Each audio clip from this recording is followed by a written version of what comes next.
নতুন এক সামাজিক ব্যাধি সন্তান তার বৃদ্ধ মা-বাবাকে ফেলে যাচ্ছে।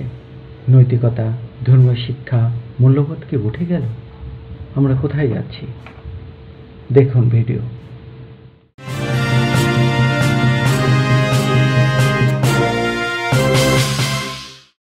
আসসালামু আলাইকুম, সম্মানিত দেশবাসী, আসসালামু আলাইকুম।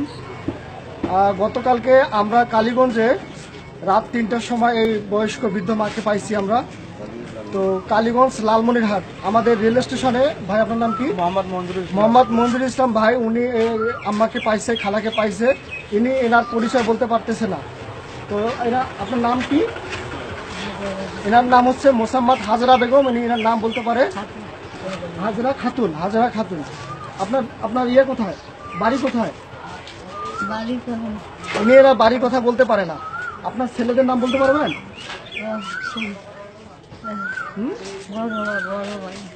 বড় ভাই, হ্যাঁ, এনার বড় ভাইয়ের নাম হচ্ছে সুলতান।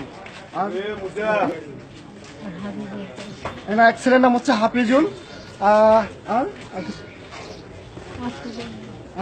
ইনি আর কিছু বলতে পারতেছে না। এনার বয়স হচ্ছে প্রায় 70 ঊর্ধ্ব।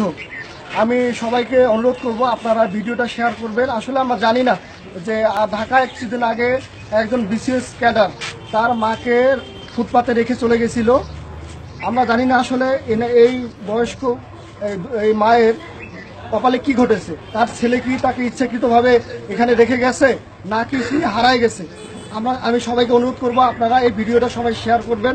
এই বয়স্ক মা যেন তার বাসায় ফিরতে পারে, অথবা যদি তার ছেলেরা তাকে গ্রহণ করতে না চায়, এখানে আমরা হাজারো ছেলে আছি, আমরা তার দায়িত্ব নিব। তো আপনারা সবাই শেয়ার করবেন।